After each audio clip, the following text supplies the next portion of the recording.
Dans le langage pénitentiaire, il était connu comme détenu particulièrement signalé, c'est-à-dire très dangereux. Christian Ganzarski, islamiste radical condamné pour terrorisme, était placé à l'isolement depuis ce week-end dans cette prison du Pas-de-Calais, le centre pénitentiaire de Vendin-le-Vieil.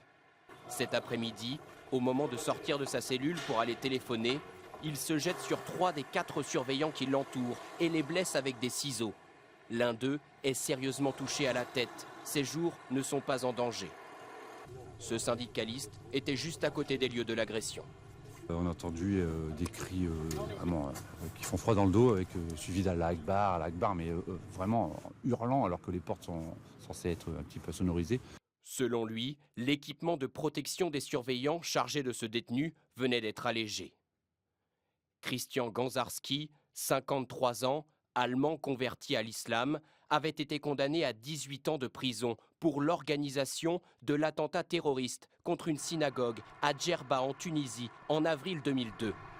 21 personnes avaient été tuées, dont 2 Français. Voilà pourquoi le terroriste était emprisonné en France. Il avait presque fini de purger sa peine, mais risquait ensuite une extradition aux États-Unis.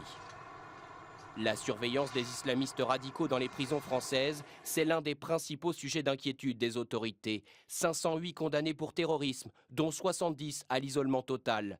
Le personnel pénitentiaire redoute qu'ils commettent des attentats à l'intérieur des prisons. Très clairement, il suffit de regarder notamment les appels au meurtre et notamment envers les surveillants. Il faut savoir quand même que les prisons restent des terreaux au terrorisme très importants. Le parquet antiterroriste a ouvert une enquête pour assassinat. Le détenu est ce soir sous surveillance renforcée en quartier disciplinaire.